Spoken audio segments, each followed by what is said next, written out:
Well, ladies and gentlemen, welcome to the Atlantic Council on International Relations webinar on United States relations with Hungary.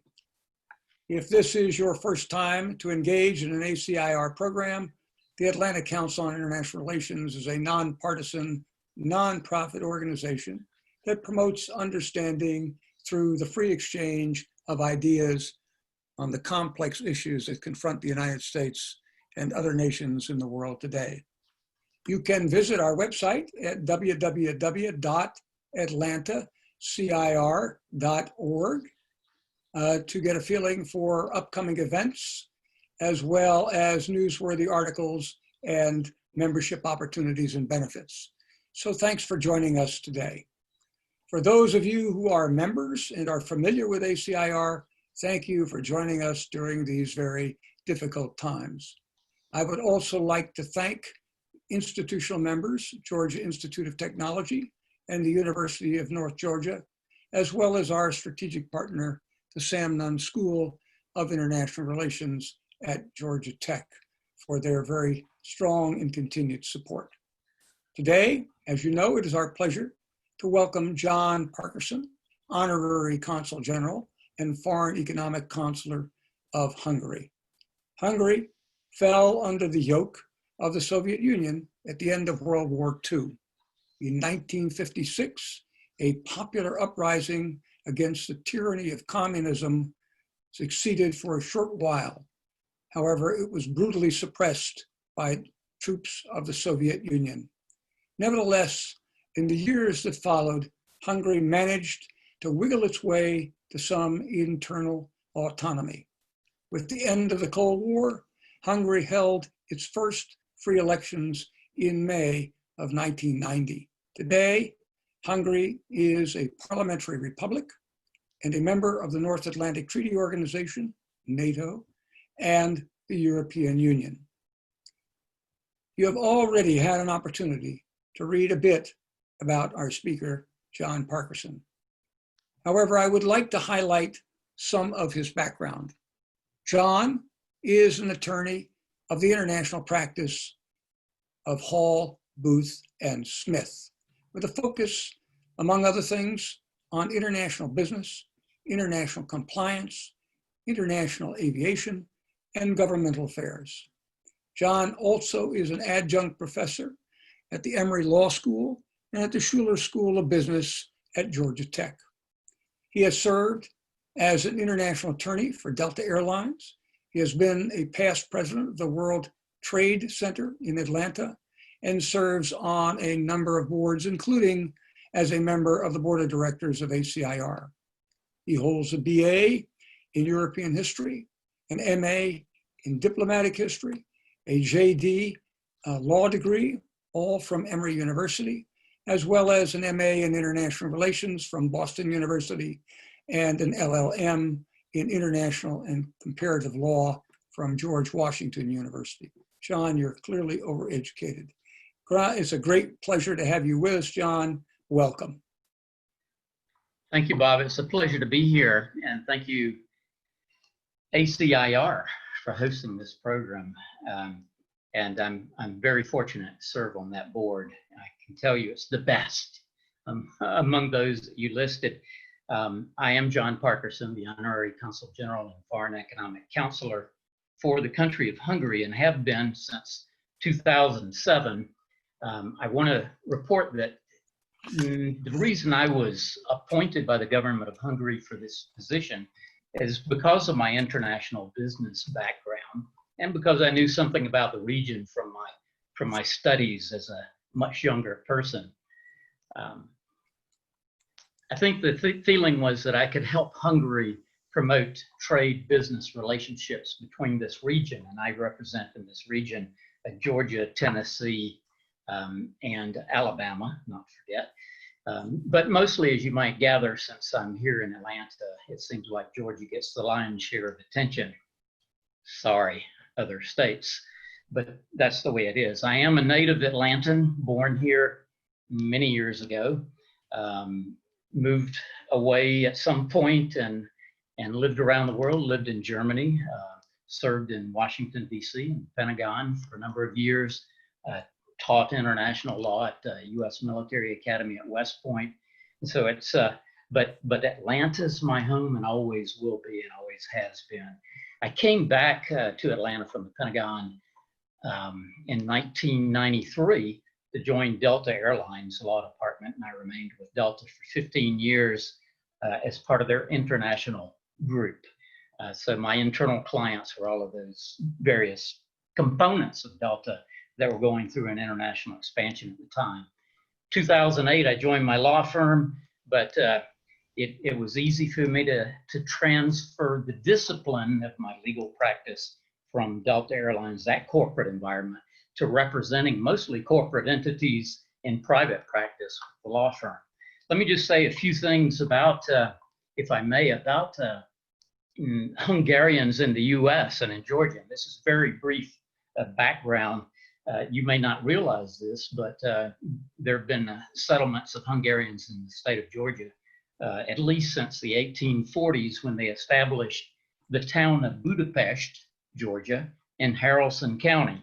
The purpose for that town, it was a group of Hungarian vintners, wine growers, who migrated south from Pennsylvania, decided they wanted to start the wine industry in Georgia. Well, you know, today we have a wine industry in Georgia. That wine industry in Haralson County went kaput at the beginning of Prohibition, and those Hungarians dispersed, and that now is a ghost town practically, but has a Hungarian cemetery, a church there, and so forth. Well, that might be interesting as background. There are about 21,000 Hungarian Americans in the state of Georgia alone. You may not realize that. And most of them are concentrated in the northern part, the suburbs of Atlanta. And it seems that most either came, or their parents or grandparents came to Georgia after 1956, which was the year of a large Hungarian uprising against the Soviet Union. And we'll talk a little bit more about that. How did we end up having a consulate here, or an honorary consulate in Atlanta? It took a little bit of cultivation, I have to admit. I've always been fascinated with Central and Eastern Europe and Hungary. Anything behind the Iron Curtain when I was a student of European history was kind of exotic, and I wanted to learn more. And as events changed in that part of the world, I became very interested in seeing what I could do to help support Hungary's advancement into a democratic but capitalist economic regime. And that seemed like a challenge. And in 2003, the first trade delegation of Georgians went to Hungary, Romania, Czech Republic. The Hungarians stuck. I guess it's because, like Georgians, when we meet strangers, we say, "Y'all come see us." Well, to our surprise, when we got back to Atlanta, phones started ringing. We started receiving emails from Hungarians that said, "Remember, you told us to come see you?" And so we hosted a reciprocal visit in 2005. The ambassador came from Washington, helped with that visit. We gave a series of seminars. And to make what can be a long story short, I'd love to tell the long story, but we don't have that time today. But we will in the future, perhaps at a happy hour or in some other occasion, of how I became honorary consul. But in 2005, this group of Hungarians paid a reciprocal visit to the Atlanta area. The ambassador was an amateur guitarist, played blues guitar. I thought this was impossible, that a Hungarian ambassador would play blues guitar. Well, to make a long story short, we went out one night, the whole group, 20 Hungarians, 10 of us, to Blind Willie's in Virginia Highlands. The ambassador convinced everybody after several drinks that he was as good as the guitarist playing that night on stage. And I challenged him and challenged the band to let him try to play a tune, because I knew that Hungarians couldn't play blues. And the rest of the story is he ended up playing the rest of the night with that band and loved it. Just to name a few famous Hungarians, you may not know it, but they sort of hide often changing their names to something you can pronounce. But one, for example, is Tony Curtis, the actor. Does anyone know who Laszlo Biro is? The inventor of the fountain pen. Robert Capa, famous photographer. He landed on D-Day on the beaches of Normandy, took many of those black and white still photos. Houdini, Bela Lugosi, Joseph Pulitzer, Tommy Ramone of the Ramones, punk rock band, and Monica Seles, the famous tennis player. Well, that's just sort of a little bit of background, brief background, and I'm watching carefully the clock as we go along. I mentioned that most of my focus is on promoting trade, business relationships between this region and Hungary. I think you ought to know, if you don't already know, that Hungary is a country of about 9.8 million people. It last year had 4.9% GDP growth, which is a great rate of growth within the European Union. Its GDP per capita was US dollars, roughly 30,000. And its currency is the forint, and that's significant too. It is a parliamentary republic, as Dr. Kennedy mentioned. It has a prime minister who has become, in many ways, controversial, and I expect to get a question or two about that. His name is Viktor Orbán. He was prime minister from 1998 to 2002. That was his first term. And then the Socialist Party came to power for 4 years, and Viktor Orbán and his Fidesz party have been in power since 2010. So we've completed a decade in addition to his first term, which was 4 years. Hungary has 4-year term limits on prime ministers. 4-year terms, but there are no term limits under this parliamentary republic system. So as long as the parliament keeps asking him to remain as prime minister, he probably will. I can't speak for Prime Minister Orbán, but I sense from having met him and talked to him that he'll stay as long as he's allowed to stay. Now, Hungary also has a president, which doesn't have a lot of powers, as is the case in many parliamentary republics. It's a single chamber legislature and also an independent judiciary branch. When I think about Hungary and its economics, its politics, I think that it's important that you recognize that there are a number of factors that define Hungary. And here we're speaking totally off of my experience. This isn't written anywhere except on some of my notes and a few PowerPoints. But these are the things that I've identified since I first went to Hungary in 2005 or so. History and politics are one of the things that define Hungary for us. 1989, it threw off the socialist communist regime and started its transition that really took place in 1990 to a democracy and a capitalist society. Many say its institutions, since they're fairly young, are still emerging. I think there may be some truth in that, although my superiors in Budapest would probably dispute that. They believe that this is now, with the membership in the European Union and its active role in many multinational bodies, a country that has emerged and is fully integrated. A second factor is geography. I hope you know where Hungary is located. You see it located in the center of Europe, geographical Europe.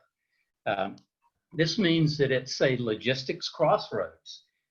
It's 4 hours from Budapest to Vienna, 5 hours from Budapest to Zagreb, 7 hours to Prague, 10 hours to Munich, Warsaw, and Bucharest. This is if you choose to drive. I prefer the train. Also, it has a number of international air connections, of course, Budapest being a a key capital within Europe, plus a huge tourist destination. From the United States, American Airlines and LOT, which is Polish National Airlines, flies under a United Airlines code share. Too bad that Delta Airlines doesn't fly to Budapest. It flew for a while from JFK, and that was one of my projects while I was in Delta. But as things evolve, Delta Airlines no longer flies. They fly, you can buy a Delta ticket all the way to Budapest from Atlanta, but you're flying on Delta metal only as far as Amsterdam or Paris or Milan, someplace where you pick up a SkyTeam partner carrier to get you the rest of the way there. A third thing that defines Hungary for me is neighbors. Its neighbors are Germans to the west and Slavs just about everywhere else around them. Slovakia, Croatia, Serbia, Romania, Ukraine, all have borders with Hungary. And to the west, Austria shares a long border with Hungary. Another factor is its natural resources. They're few. They're relatively scarce in comparison to many European countries. So they have to rely on other things. They rely on their labor, their education, the fact that they understand that innovation is important. Just to give you a couple of examples, and here's something to be proud of. Edward Teller, the physicist, the father of the atom bomb, was Hungarian. That little cube that we play with, I think mine's in the next room. It's called Rubik's Cube. Dr. Rubik was Hungarian. Here's another factor. They're independent people. These are all things that you have to look at Hungary through this type of focus. Independent people. They're different from the neighborhood. The tribes that are original Hungarians migrated westward out of Central Europe, the Magyars. They speak a language that's unlike any other language in Europe, except it has some distant relatives in, of all places, Finland and Estonia. They can't understand each other, but they had common roots. They're surrounded by the Slavs and Germans. A thing that Hungarians like to emphasize also is that they consider their national heritage as Christian. That has positives and that has negatives. Today, the connotation might not always be positive, and there's a history that I think we can all understand would give the fact that they have Christianity written into the Constitution as a sort of national religion is not something that we see in a truly secular society. You can make your own judgment about what you think of that. But because they're independent people, they have this strong sense of nationalism also. In 1848, they had a revolution against the Austrians. That was part of the Austro-Hungarian Empire. They went into the First World War on the wrong side. The Austro-Hungarian Empire was divided as a result by the Treaty of Trianon. They entered the Second World War, again, on the wrong side, because Adolf Hitler had promised the ruler of Hungary at the time, Admiral Horthy, that he would recover all those lost territories that were Hungarian until the end of the First World War. All of this history, the fact that they're different from the neighbors, sometimes results in a bit of an uneasy relationship with some of its neighbors from time to time. The European Union has helped them to overcome that, some of that unease, but it happens that 2/3 of Hungary's former population from the period of World War I is now in neighboring countries. And so you have large Hungarian minorities in these surrounding countries, and being nationalistic, very proud of their traditions, that sometimes causes some stress. What's their place in Europe today? How is it defined? As a member of the European Union, as a member of NATO, as a member of other world bodies, it's defined by security, their economic interests, and that in turn is partially defined by their geography. Let's talk about their economic interests. Energy is one. That defines their foreign policy to a large extent. Remember, they have very few natural resources, and energy is a natural resource that they lack. They don't have much in the way of oil and gas refineries. So they've customarily relied to a very large extent on natural gas, oil, and liquid gas from current day Russia. Now that's you might imagine that's used sometimes as leverage and neutralizes Hungary with respect to some of its foreign policy decisions. On the other hand, it's given Hungary an opportunity to look for alternative energy sources. They've built projects to get energy transported by pipeline through Turkey from countries to the farther east, Kazakhstan, Azerbaijan, and so forth. So there's this sort of eastward expansion of Hungarian foreign policy as a result. Now, we've mentioned they have institutional memberships. That defines or helps support their security. They've been a member of NATO since 1999. There are active Hungarian components both in Afghanistan and in Iraq at this present time. The ones in Iraq number somewhere between, last I saw, between 150 and 200. They're trainers for the Iraqi forces. They've been EU members since 2004. They're members of the Schengen zone. I won't go into that, but they're not a member of the Eurozone.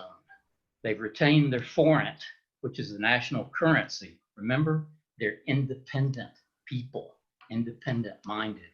Now, Hungary being a small country of almost 10 million, you can imagine gets lost sometimes within the European Union. They formed a coalition with 4 other Central European countries to form the Visegrad group so that they speak with a more coordinated and larger voice within the European Union. And the rest of that group is Slovakia, Poland, Hungary, and help me, how could I forget the 4th member of the Czech Republic? Sorry, George Novak, Honorary Consul of the Czech Republic. That's the Visegrad group. You put those 4 together, you can see they would speak with a louder voice. Now let's turn to economy and trade, which is where my focus is. Trade defines the foreign policy the most to a large extent today.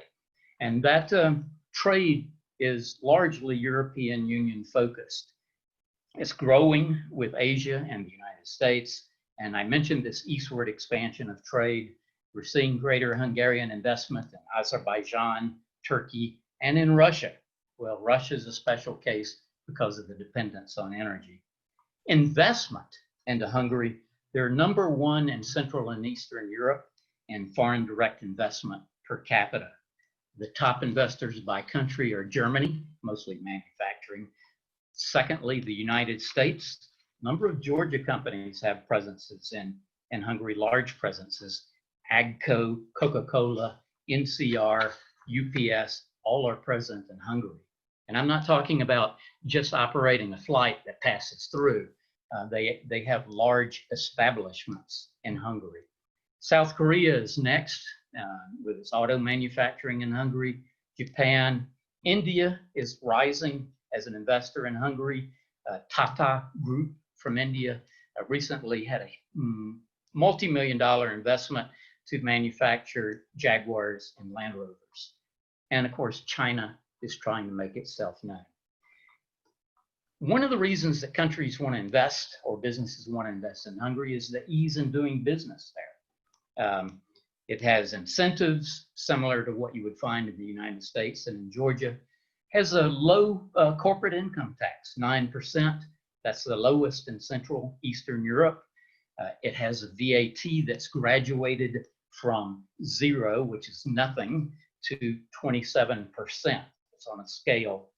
And they say that it takes about 7 days to start a company. It's also 7th in the European Union in job creation. It's 16th in the world in that category. So whatever one might think about Hungary, maybe if you have negative thoughts from time to time because of things you read in the media about politics, the quality of life and the fact that there's this investment in this trade success is something that's very positive. Quality of life, regardless of what you think of politics, Budapest has been determined by The Economist magazine to be the most livable city in Europe. And Condé Nast recently named Budapest the #1 European destination for tourists. Can't be all that bad. Target industry sectors, automotive, that's #1. It's huge. Just to mention some German automotive companies that do their assembly and manufacturing of certain parts in Hungary.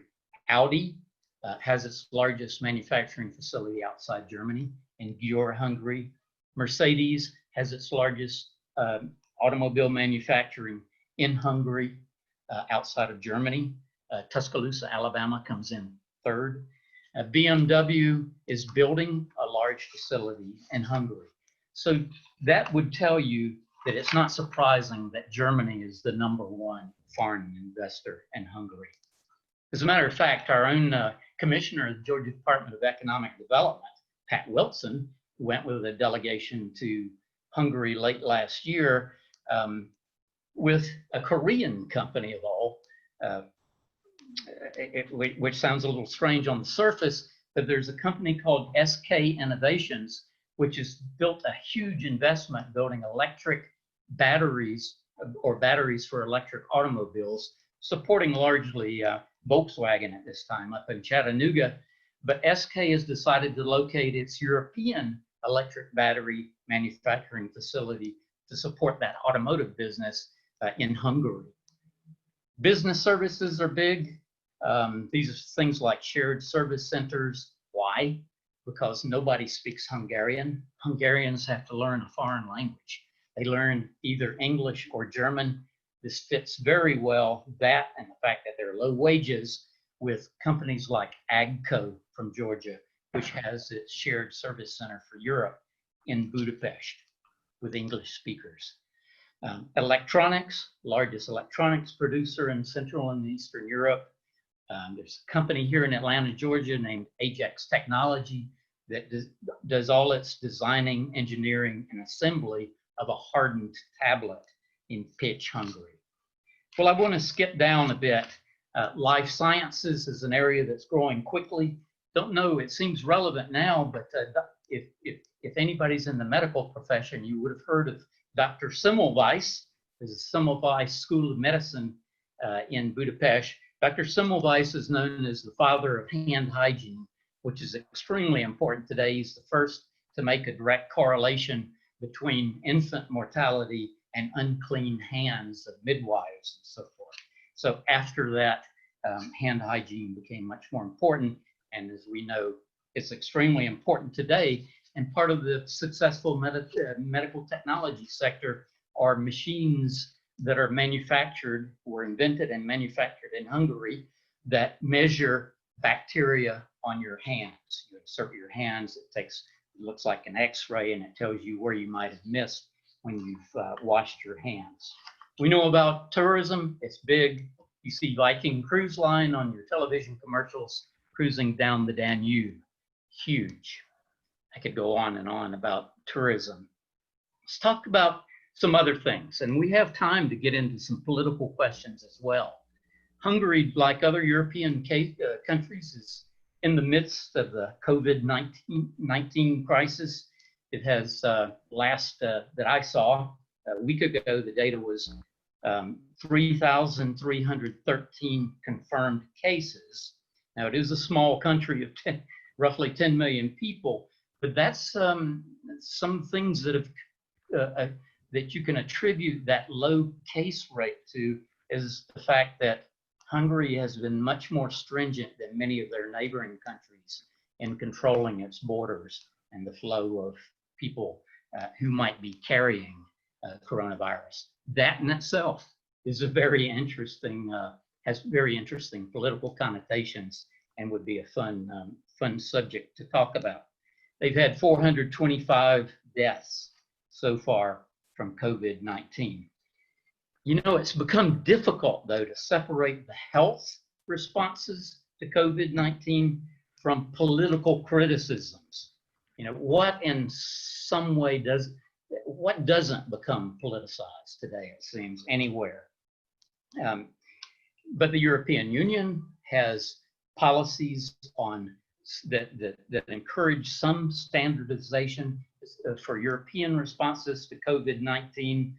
Last week, I heard one of our consuls general comment during a World Affairs Council sponsored, thanks for being here, Charles, a program that the EU mandate is to encourage cooperation among member states while recognizing that health matters, health policy generally is a member state subject. And then on Europe Day last week, in the midst of some comments on strength in the European Union through unity and diversity, Tomáš Bert, the delegation of the EU to the United States, commented on the EU's common efforts to combat COVID-19. He did say that the EU doesn't like this idea of internal EU borders, especially in Schengen states at the national level to combat COVID-19. But he says we do have EU solidarity on countering this crisis, and we have a common trade and health policy response, whether it's imports, exports, and investments. So there is some consensus there. Now let's take that national responsibility for response to COVID-19. Prime Minister Orbán has said that in developing Hungary's response, he will act consistently with whatever EU standards are adopted. But he says internally, though, I base my decisions, and my government based its decisions on the scientists, the data that they bring, the doctors, the professors. There's an operational group in Hungary of disease control experts, much like there is in the United States. Hungary doesn't want to rush towards reopening the economy, however. It's slightly different from what we've come to hear from the United States policy. Here's the latest statement last week on radio from Prime Minister Orbán was, to quote, "Although it's very important, the economic part of our life is not the same as our life. The purpose of the economy is to serve our life, to create the material basis for our vision of life, but the two should not be confused with each other. So although the economy is very important, I'm talking about the relaunch of life. People are hurrying and rushing, but I'm being cautious." He's made statements about let's be cautious in our most congested areas, particularly the large city of Budapest, until the death rate has come down. At the same time, we'll cooperate with the EU, but let me quote from Prime Minister Orbán, "Our state has a history of 1,000 years, and on no account do we want to be dissolved into any kind of empire." That was in response to a question about Hungary's collaboration with the European Union. So you do have this sort of balancing act going on at times. Politically, a lot of criticisms of some of the actions that the Hungarian government has taken in response to COVID. I'd be happy to answer questions in detail on that, but there is a new Hungarian law passed at the end of March, I think it was March 30th, that has resulted in much criticism in the media recently. Many claim, and I'm looking at an article from April 2nd in The Atlantic, that the EU has a responsibility to curb what The Atlantic sees as a steady dismantling of the country's democratic institutions. And he says, why hasn't the EU done this? Because they're basically powerless to do anything about it. I can touch on that more in the question and answer period if anyone wishes. But that week, the last week of March, there was passage of a law that gave Prime Minister Orbán the ability to rule by decree for an indefinite period of time until the virus, and this is specifically mentioned, the coronavirus is defeated in Hungary. Now that may, who knows how long that may be, but that power didn't have, that law was criticized because it didn't have a time limit. And many saw that as a pretext by the Orbán administration for a power grab, using coronavirus as an excuse to amass more power. But it's very specific that that law pertains only to the COVID-19 crisis. As soon as that crisis is under control, then the prime minister's authority to act with this basically unlimited power with respect to measures taken to combat coronavirus would expire with the expiration of the virus. Also, that law was passed by 2/3 of the majority in the legislature, the parliament, and it also can be overturned by a simple majority in the parliament. So regardless of what you think of the system or the grant of extraordinary powers to the prime minister to take extraordinary activities, measures to combat coronavirus, he's doing so within the confines of the constitutional system. It could be challenged before the Constitutional Court if it were deemed to be unconstitutional, but it hasn't. Well, it seems that the European Union understands and knows it doesn't have much of a choice, but to not look the other way, but to not begin any kind of enforcement proceedings against Hungary for what many in the European Union regard as a retrenchment of democratic values.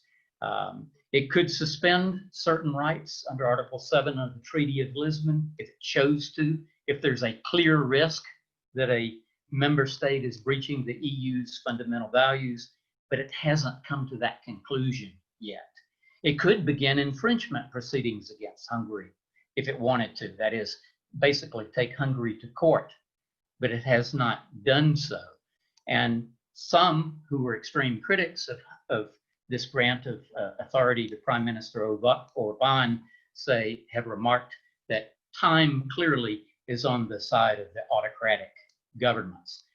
Maybe a better question is, what could the European Union do? And given the fact that European Union is an organization of independent states, what's within their purview to do when it comes to areas that are within clearly within the realm of the states?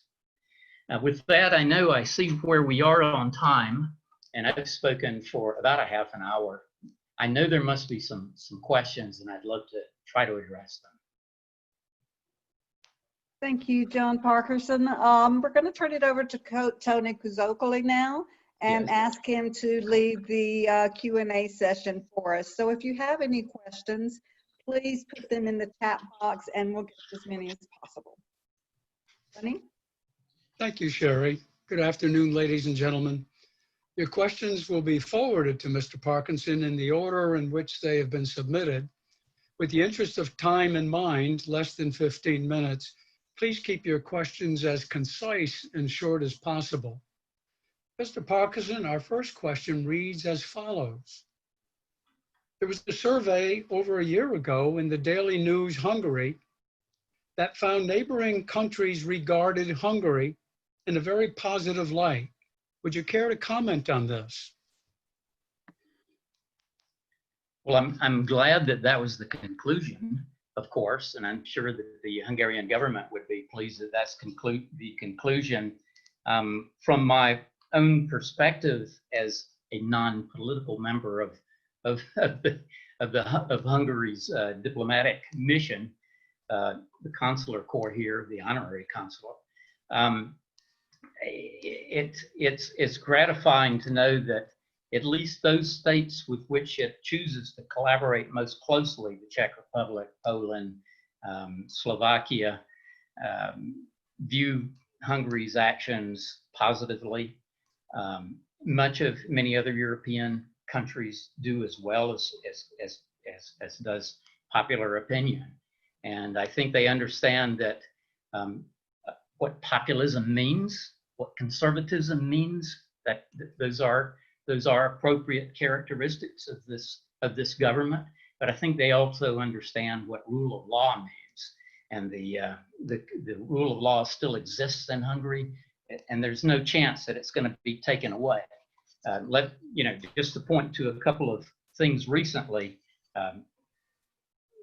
despite accusations that Prime Minister Orban is anti-democratic, he's continued over this period of time to win free and fair elections, monitored elections, and remains relatively popular.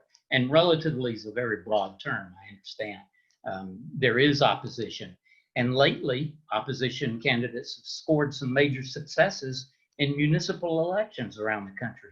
Most notably, the opposition government, the opposition party controls the largest city in Hungary, Budapest. So clearly Hungary's political system is not as closed as many claim it is. And I think there's some satisfaction in that. As far as economic policy, this conservatism has resulted, I think, in that very impressive economic growth. And most Hungarians see that, and regardless of what they may feel about some of the social policies of the government or other policies, they also see a great deal of prosperity that's occurred. Our next question is related to a very current issue that's raging around the globe. Yes. How does the Hungarian government's COVID-19 policies compare to other nations on the European continent? They're fairly coordinated as far as that's concerned. The standards, the things that needs to be done that are within the purview of the European Union are all coordinated. Things like imports, exports, trade oversight. But as far as the actual measures taken within Hungary, they're total cooperation with its European neighbors. I think that the European Union doesn't have boundaries, or Hungary doesn't have boundaries when it comes to cooperating with other countries on COVID-19. Yes. The next question. How would you rate Chinese influence in Hungary vis-a-vis the United States, especially in light of China's Belt and Road initiatives aimed towards Hungary? Yeah, Hungary's caught in the middle on that one. I mean, it wants economic growth. It's economic and not political related, but we see growing numbers with respect to trade with the United States, and we've seen growing numbers with respect to trade in China. And Hungary's all part of the excitement that many countries in Europe have about the westward expansion, Silk Road, China, part of railroad projects that would tie into that network. And I think that all makes sense. They can play with both partners. The very next question has to do with, excuse me, the question of sovereignty, which has been a controversial issue across the continent. What role has the historical invasion and occupation of Hungary by the Ottoman Turks, the Austrian Habsburgs, and most recently by the Soviets played a current stress on the importance of sovereignty by its government? I think that's part of the history that's had such an impact on the way Hungarians view sovereignty. They've been overrun, conquered so many times, whether by the Turks, whether by the Germans, whether by the Soviets. They're very sensitive to the preservation of their national being, that sovereignty. When they joined the European Union, they joined the European Union as a sovereign member state of the European Union. Prime Minister and other leaders in Hungary have gone on record as opposing any sort of membership status that would indicate that they were not still a sovereign state. Now, and Hungary's view, you know, these institutions, whether it's European or other, they benefit from Hungary's sovereignty to the extent that any country benefits from those institutions.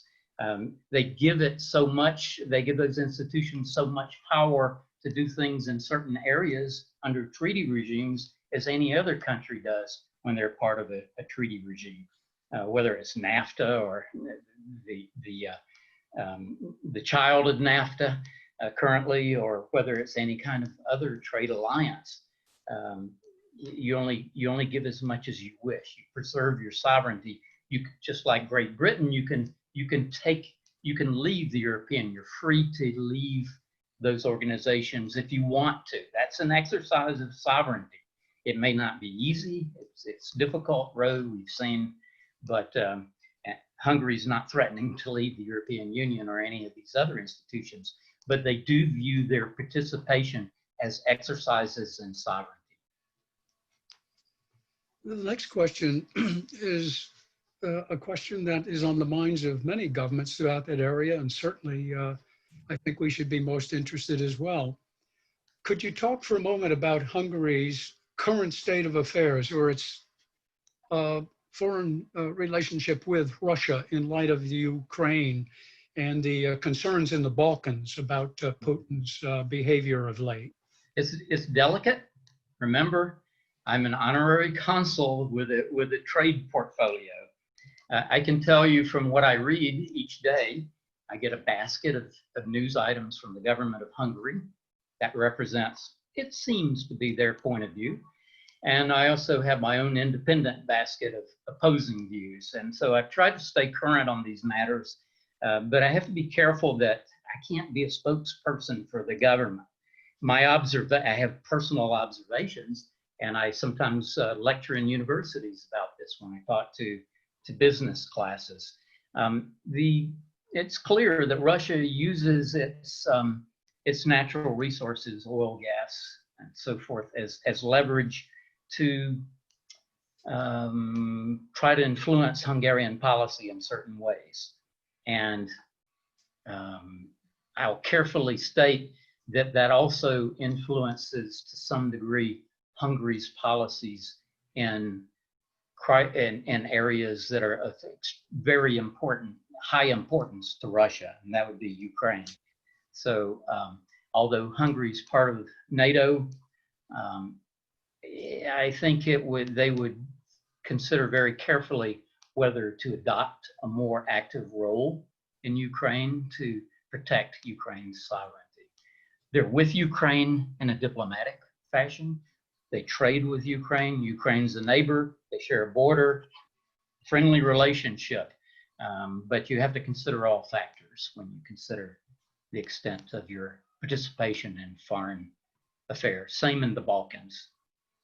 We appreciate your professional observations, and our audience is, I think, capable of understanding your position and appreciating it. So I appreciate that as well. Thank you. The next question relates to COVID-19 again. It's on a great many minds. What is Hungary's position on utilizing emerging technology vis-a-vis COVID-19 and using social media to advance economic development in both rural and urban communities during their lockdown? The social media part, I'm not very certain about, to be perfectly honest. I know that Hungary does view, the government views, there being different categories of COVID-19 threats. They're less threatening in the more rural areas where the spread of the virus is less. And so you apply, different types of messages to those areas. While the whole country has a similar policy to the United States as far as social distancing hygiene, cleanliness, and so forth. There is a little more openness that's permitted in those rural areas where the incidence is not as high, provided you do maintain those guidelines. In Budapest, much of the city is still closed. We don't see the openings that we're seeing in Georgia, for example.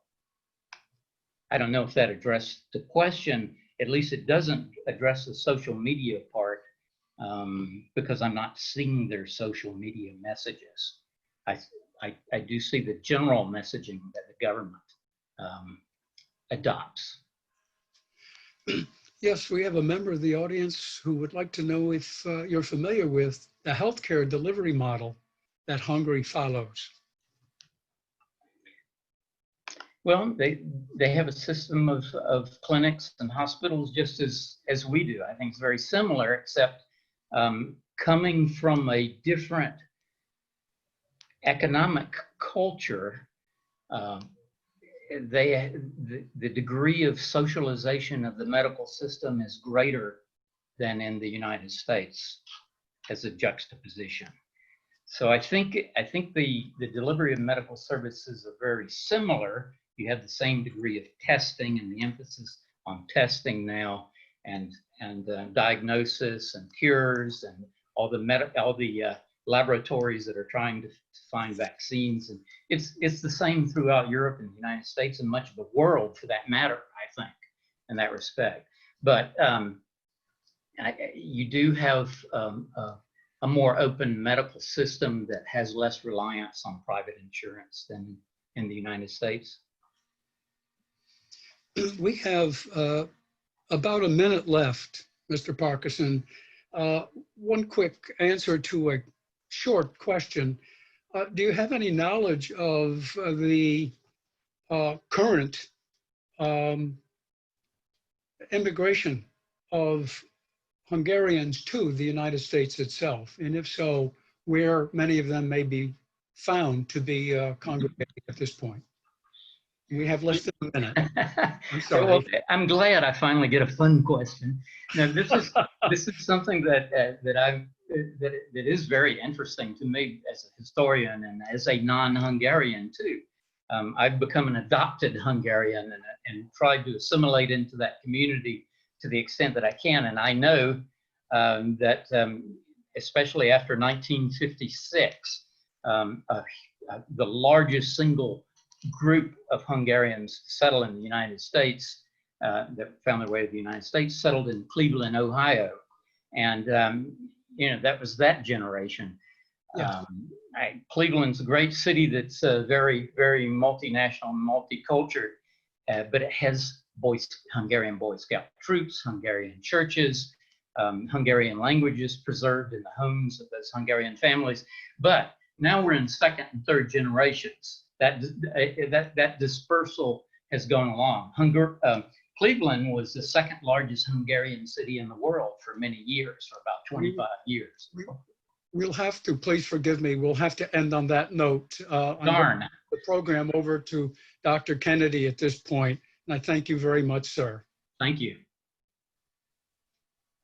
Am I on? Thank you so much, John, for your very insightful comments and your frank and honest responses to the questions of our guests.